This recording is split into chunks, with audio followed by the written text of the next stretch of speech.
जय माँ इंद्राक्षी, जय अम्बे। इंद्राक्षी धाम में दर्शकों आप सभी का हम हार्दिक स्वागत करते हैं। आज है सोमवती अमावस्या।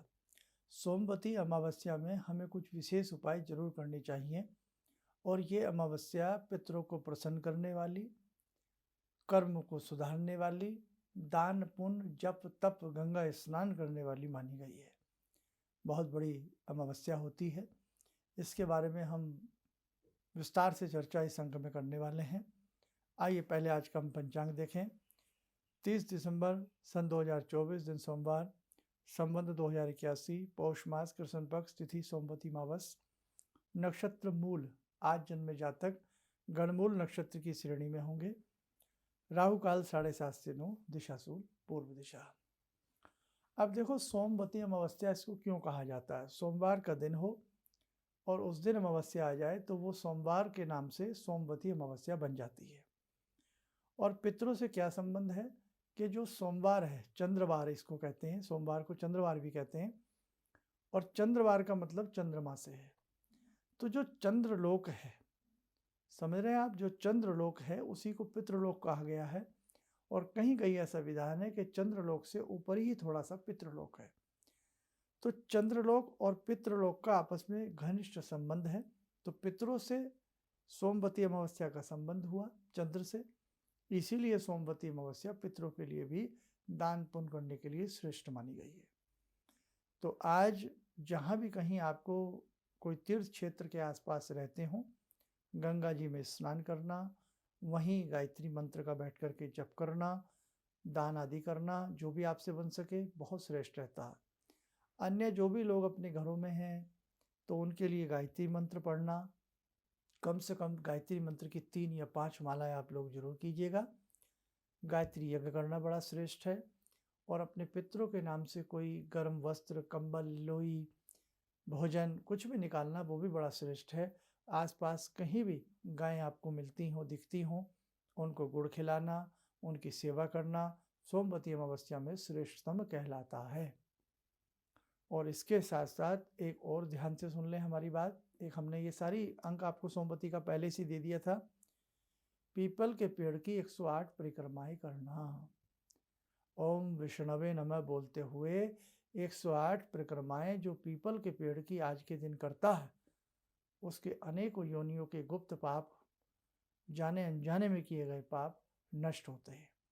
कहीं भी पीपल का पेड़ हो वहाँ जामें, प्रणाम करें, नतमस्तक होकर के धूप दीप दे करके उनका पंचोपचार या धूप दीप से ही उनका पूजन करके दाहिने हाथ की तरफ से 108 परिक्रमाएं निकालें। और जब परिक्रमा कर रहे हो जिस पॉइंट से चलें उसी पॉइंट के आते आते ओम विष्णवे नमः, ओम विष्णवे नमः आ गए 1, ओम विष्णवे नमः, ओम विष्णवे नमः 2, ऐसे 108 परिक्रमाएं पूरी कर लें। ओम विष्णवे नमः इस मंत्र को बोलते रहें। और इसी के साथ साथ शालिग्राम जी का आज के दिन पूजन करना, उनका अभिषेक करना भी श्रेष्ठ माना जाता है। घर में गायत्री यज्ञ करना अति उत्तम माना जाता है।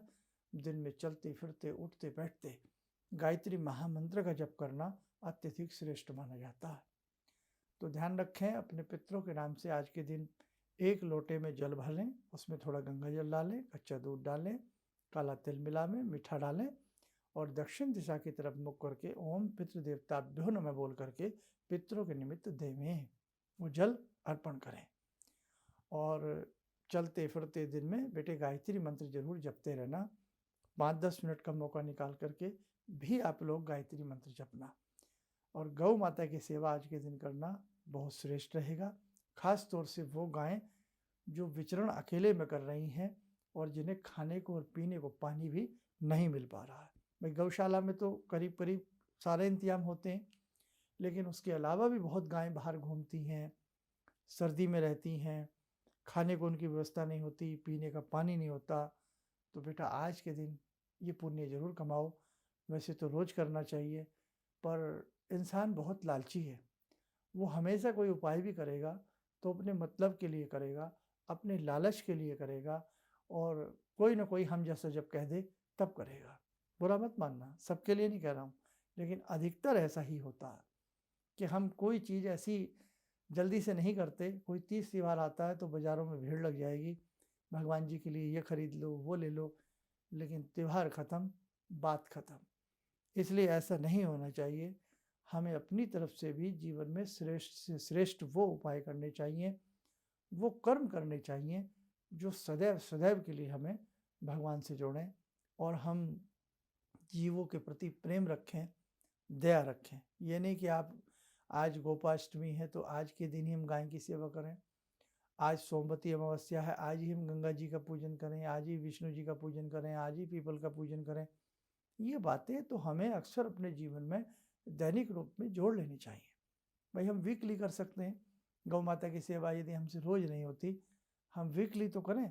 हम अपनी कोई कार की डिग्गी में, स्कूटर में, कहीं भी जो भी हम संसाधन यूज़ करते हैं उसमें कुछ ना कुछ गुड़ रखें, कुत्तों के निमित्त कोई बिस्किट आदि रखें। तो जितना हमसे बन सके हम उसे करने का प्रयास करें। और उससे भी घोर अपराध है, क्या क्या है?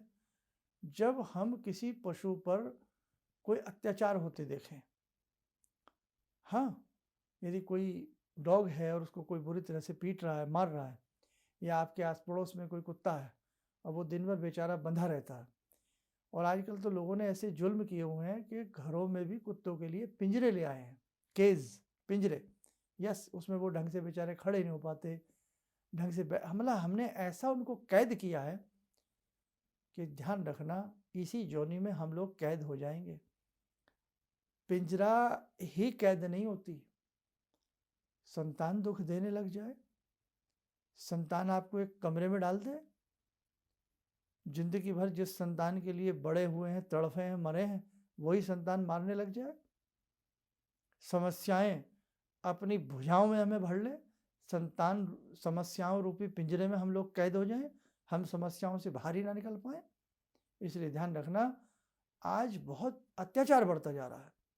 तो हम ऐसे किसी डॉग को देखें, हमें ऐसे किसी पशु को देखें तो हमें अपनी आवाज़ उठानी चाहिए।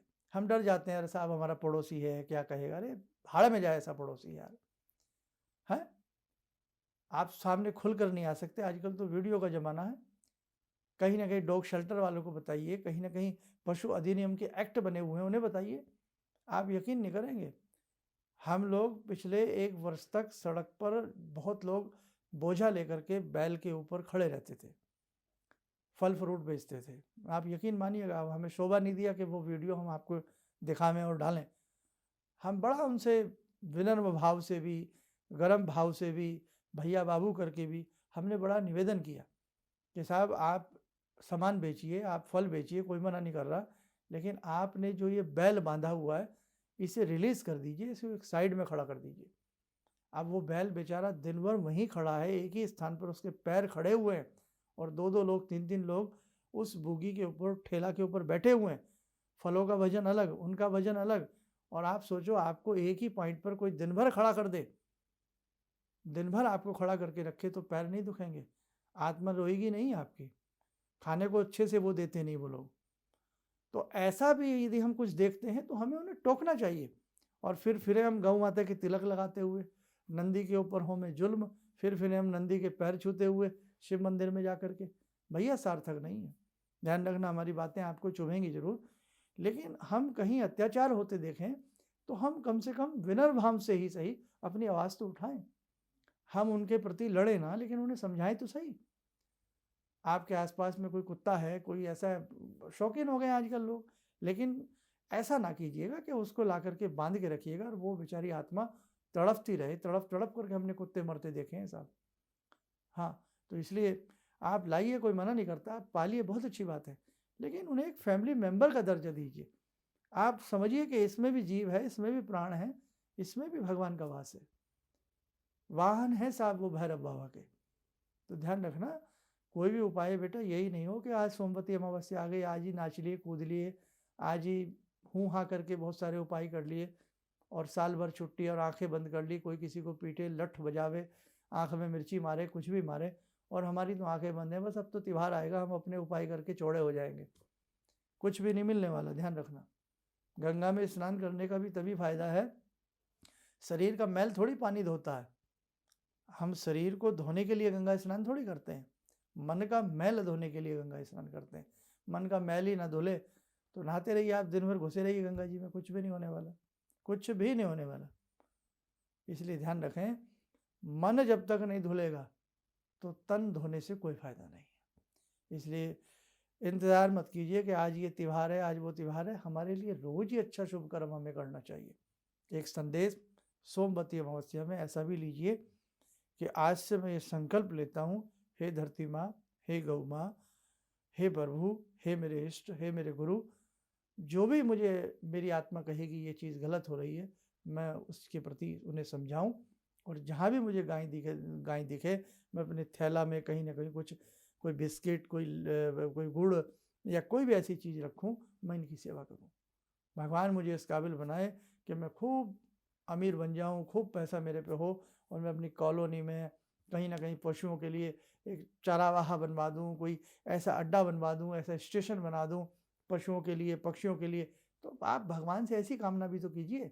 हम ज़्यादातर क्या करते हैं, बस कोठी बन जाए, मेरे बच्चे पल जाएं, लड़की की शादी बहुत बढ़िया हो जाए, लड़के की हो जाए, मेरा पेट ठीक हो जाए, मेरा कान ठीक हो जाए, मेरा नाक ठीक हो जाए। अपने लिए तो करते हैं हम कभी उनके लिए नहीं करते जो भगवान ने बनाए हैं। और बहुत सारे ऐसे जीव हैं जिनमें हम जैसे ही प्राण हैं, हम जैसा ही सब कुछ उनके अंदर भी है, लेकिन हम इग्नोर मार देते हैं। कोई पंडित जी हम जैसा मूर्ख आपको बता दे कि ऐसे रोटी पे चीनी मलाई लगा के खिलाइए, आपके घर में लक्ष्मी आ जाएगी, सुबह पहुंच जाएंगे आप रोटी लेके चुपड़ते हुए, ऐसे घुमाते हुए, है ना। लालची हुए ना फिर तो हम। इसलिए ध्यान रखना भैया, उपाय अपनी जगह है, लेकिन शुभ कर्म हमेशा के लिए करने के लिए आप लोग तत्पर रहिएगा। तब समझ लेना कि हमारे जीवन में अब रोज सोमवती अमावस्या है, हमारे जीवन में रोज पितरों की कृपा है, हमारे जीवन में रोज प्रभु की कृपा है ना। तो आइए चलिए, अब समय हो चला, आज की ध्यान साधना से जुड़ते हैं जगत जननी जगदम्बा, उस महामाया, उस परमेश्वरी से जिन्होंने योग निद्रा में भगवान विष्णु को भी सुला दिया था। तभी तो ब्रह्मा जी ने स्तुति की थी, सुनिए ना वो स्तुति आपने दुर्गा सप्तशती में, कि हे जनार्दन आप जागें, हे भगवती, हे योग माया, अपनी इस भगवान लीला से भगवान विष्णु को, जनार्दन को आप जगाइए, और मेरे प्राणों की रक्षा हो, और ये जो असुर हैं इनका संहार हो। और असुरों को भी बुद्धि को मथ दिया भगवती ने। असुर भी क्या कह रहे हैं, 5000 वर्षों तक भगवान विष्णु ने श्री हरि ने, श्रीमन नारायण ने 5 वर्षों तक उन असुरों के साथ बाहु युद्ध किया। तो देखो 5 वर्ष कितने बड़े होते हैं। और भगवती ने जब उन्हें मोहा, तो वो असुर भगवान से क्या कहते हैं कि हम तुम्हारी युद्ध कौशल से प्रसन्न हैं, हे विष्णु मांगो तुम हमसे क्या मांगते हो। भगवान विष्णु को वरदान दे रहे हैं वो। योग माया ने ऐसी उनकी बुद्धि को मथा, तो उन्हें जब भगवान विष्णु से वो बाहु युद्ध कर रहे हैं, तो उन्हें चारों तरफ जल ही जल दिखता है, जल ही जल दिखता है। तो भगवान से कहते हैं मांगो। भगवान विष्णु कहते हैं कि भैया इस समय तो एक ही कामना है कि मेरे हाथों द्वारा तुम्हारा वध हो जाए, 5 साल हो गए तुमसे लड़ते लड़ते। तो असुरों ने ये कहा कि जहाँ पानी ना हो, धरती ना हो, आकाश ना मिलता हो, ऐसी जगह हमारा वध करो। कि उन्हें चाहूँ और पानी पानी दिख रहा था, युद्ध हो रहा था। अब भगवान विष्णु है, साहब श्री हरि हैं, अपने घोड़े को बड़ा किया, घुटने को बड़ा किया, पानी से ऊपर निकाला, वध कर दिया उनका। तो कहने का भाव, हे महामाया, हे महाशक्ति, आप ही मोह की गर्त में गिराती हो, आप ही हमें विमुख करती हो। ज्ञानी नाम अपी चेतांसी देवी, भगवती ही सा बलाध कृष्ण मोहाय महामाया पृच्छति। बहुत सुंदर मंत्र है बेटे। तो इसलिए आप ना अच्छे उपायों की तरफ बढ़िएगा। आप लोलुपता छोड़ दीजिए। आप छोटी मोटी बातों से काम चलने वाला नहीं है, कलिकाल है ये। चलिए खैर, जुड़ते हैं भगवती जगदम्बा से।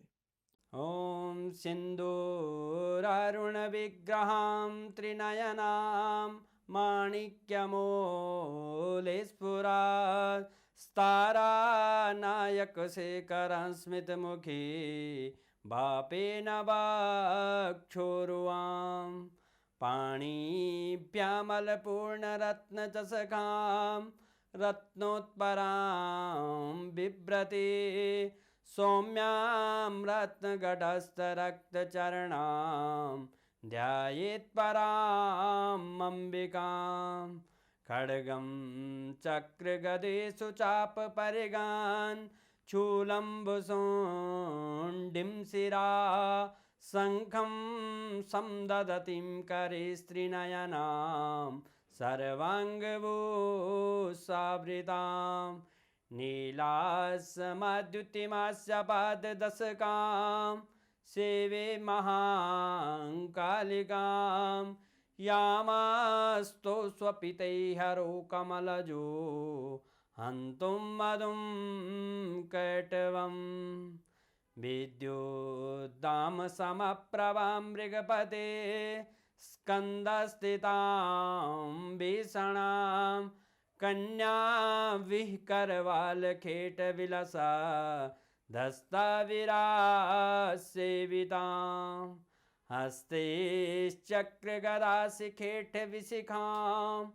चापं गुणं तर्जनीं विप्राणामलिलात्मिकां शशिधरां दुर्गां त्रिनेत्रां भजे। कवच बना लें, ध्यान करें, जगत जननी का शुभ आशीष हम सबके ऊपर बरस रहा है।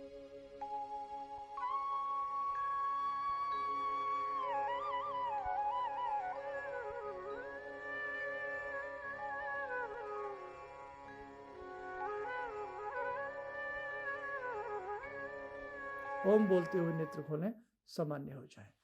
बाकी फिर वही बात जो हमने आज के उपाय बताए हैं उन्हें अच्छे से आप लोग करने का प्रयास करें। दिन में चलते फिरते गायत्री मंत्र जपने का प्रयास करें। नववर्ष आप सबका मंगलमय हो। भले ही अंग्रेजी है लेकिन 365 दिन तो हमें उनमें रहना है ना, तो जब उन 365 दिनों में रहना है तो कुछ अच्छा भी करना है। आपकी राशि के मेष राशि से मीन राशि तक के सभी के उपाय बता दिए गए हैं नववर्ष के, आप लोगों ने प्रेम पूर्वक करने का प्रयास करें। चलिए, आप सब लोग स्वस्थ रहें, सुखी रहें। इन्हीं शुभकामनाओं के साथ हम अपनी वाणी को विराम देते हैं। जय जय अम्बे। भगवान से जुड़ो, और भगवान से जुड़ने का जरिया आपने बताया, बहुत अच्छा लगा, बहुत धन्यवाद। और सनातन धर्म को जिंदा रखने के लिए आप जो प्रयास कर रहे हैं बहुत सराहनीय है। हम लोग को मौका मिला है, हम लोग भाग्यशाली हैं जो आपके करीब आने का हम लोग को मौका मिला है। किसी भी समस्या के समाधान के लिए मिले प्रसिद्ध हस्तरेखा एवं वास्तु विशेषज्ञ प्रोफेसर धर्मेंद्र शर्मा जी से। नोट: शिविर में भाग लेने हेतु एवं व्यक्तिगत रूप से मिलने के लिए कॉल करने का समय सुबह 10 बजे से शाम 6 बजे तक। हमारे विभिन्न ज्ञानवर्धक कार्यक्रम देखने के लिए आप हमें अभी सब्सक्राइब करें, बेल आइकन को प्रेस करें ताकि आप देख सकें हमारा कार्यक्रम सबसे पहले। और अधिक जानकारी के लिए फेसबुक पेज को लाइक करना न भूलें।